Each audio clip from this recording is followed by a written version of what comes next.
Rapat Koordinasi Temu Karya Taman Budaya se-Indonesia ke-24 yang berlangsung selawas 3 hari diawali dengan makan bersama di Aula Kantor UPTD Taman Budaya Kalimantan Selatan, Jalan Hasan Basri, Banjarmasin Utara, malam Kamis 11 Juni 2025. Tarian Limpuar pun menjadi acara pembuka setelah para peserta yang terdiri dari Kepala Taman Budaya bersama pendamping dari 16 provinsi ini menikmati makan malam. Rapat Koordinasi Temu Karya Taman Budaya se-Indonesia ke-24 yang berlangsung selawas 3 hari diawali dengan makan bersama di Aula Kantor UPTD Taman Budaya Kalimantan Selatan, Jalan Hasan Basri, Banjarmasin Utara, malam Kamis 11 Juni 2025. Tarian Limpuar pun menjadi acara pembuka setelah para peserta yang terdiri dari Kepala Taman Budaya bersama pendamping dari 16 provinsi ini menikmati makan malam. Kegiatan rapat ini dibuka PJ Sekda Provinsi Kalimantan Selatan Muhammad Sarifuddin bersama Ketua Forum Temu Karya Taman Budaya se-Indonesia Ari Herianto, Wan Kepala UPTD Taman Budaya Kalimantan Selatan Soharyanti dengan pemetikan panting, salah satu alat musik tradisional khas Banjar. Dan dengan ini, rangkaian Temu Karya Taman Budaya ke-24 tahun 2025 resmi dibuka. Kemudian dilanjutkan dengan penyerahan cenderamata Wan Rompi kepada sabaratan peserta di panggung Rampa Taman Budaya Kalimantan Selatan. Boleh untuk dapat dipasangkan terlebih dahulu.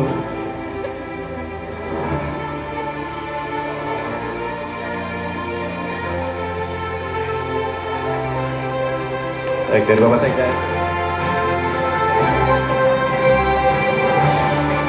Boleh kita berikan tepuk tangan yang meriah di malam hari ini Bapak Ibu. Itu dia secara simbolis pemasangan rompi sebagai bentuk rangkaian dari acara pembukaan di malam hari ini. Dan kita lanjutkan dengan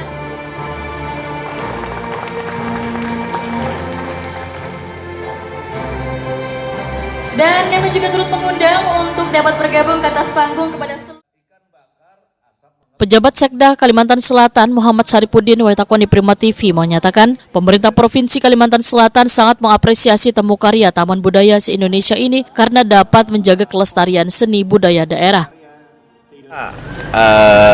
Selalu mendukung apa yang harus dilakukan, apalagi kami sangat mendukung dengan adanya kegiatan-kegiatan dan juga kita sekarang sudah mendapatkan sertifikat UNESCO Global Geopark ini, di mana salah satunya adalah di sana ada juga tentang budaya-budaya dan mengangkat kearifan lokal yang ada di daerah kita.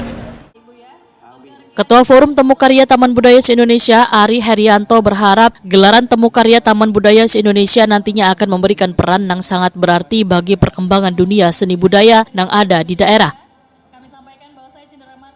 Menurut Ari Herianto, arus informasi yang serba cepat ini harus diantisipasi agar generasi muda kada terpengaruh dengan budaya luar hingga melupakan budaya yang ada di daerahnya masing-masing. Era arus informasi yang serba cepat, di era digital, generasi muda kita tuh besar peluangnya terpengaruh budaya asing. Oleh karenanya melalui kegiatan Temu Karya Taman Budaya se-Indonesia ini harapannya bisa menjadi sarana untuk mengenalkan kekayaan budaya Indonesia gitu, pada generasi muda agar mereka mengenal, mencintai dan bangga dengan budayanya. Betul. Lalu apa nih yang perlu dilakukan sendiri dari Taman Budaya ini? Ya, Taman Budaya harus menjadi tempat untuk berkumpulnya anak-anak muda. Gitu. Jadi bukan hanya tempat yang dikenal oleh para pelaku seni, tapi juga menjadi daya tarik wisata juga. Gitu. Jadi nanti kalau orang ke Kalimantan pengen nonton pertunjukan, oh bisa di sini. Gitu.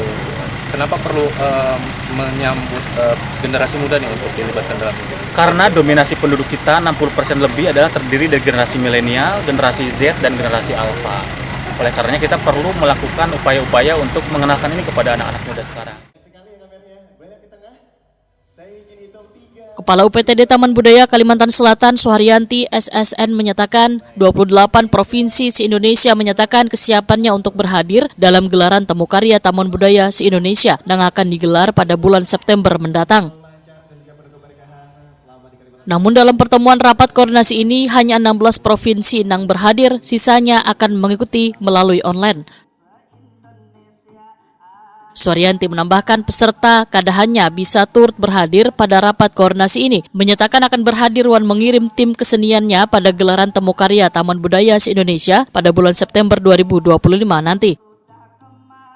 Untuk rakor kali ini nanti kita sudah mengagendakan, sudah merencanakan nanti tepatnya ada di destinasi unggulan Kalimantan Selatan ya, ada di Taman Hutan Rakyat di Mandi Angin. Jadi kita sudah memilih salah satu tempat yang nantinya dijadikan tempat untuk rakor. Kenapa kita memilih di situ? Itu tadi pertama kita akan memamerkan destinasi wisata kita. Yang kedua karena tempat itu selain sunyi, tapi kita mengajak peserta rakor nanti selain melaksanakan kewajiban kita, juga bisa menikmati pemandangan alam di sekitar kita. Bu, dari 33 kan yang hadir 16 nih Bu, ini tanggapannya seperti apa sih Bu? Dari 28 taman budaya se-Indonesia yang hadir 16 ya, kita cukup bersyukur aja ya, karena kan sudah lebih dari 50% kehadirannya, karena kita memaklumi karena adanya efisiensi anggaran, jadi mereka mohon izin, tetapi mereka yang tidak mengikuti rakor ini tidak sampai ke Kalimantan Selatan, mereka akan memfasilitasi, akan mengikuti melalui Zoom. Ya, jadi mereka tetap akan mensupport kegiatan tahunan kita sebagai kegiatan unggulan bagi temu karya Taman Budaya se-Indonesia. Pada malam pembukaan rakor ini disuguhkan madihin salah satu kesenian bertutur khas Banjar. Se-Indonesia ada Bapak Ari Herianto juga dengan kita mengameran. Selamat datang, ini sesi yang ketiga. Beliau sudah kemari, berbagai macam ikan sudah dicicipinya. Semoga betah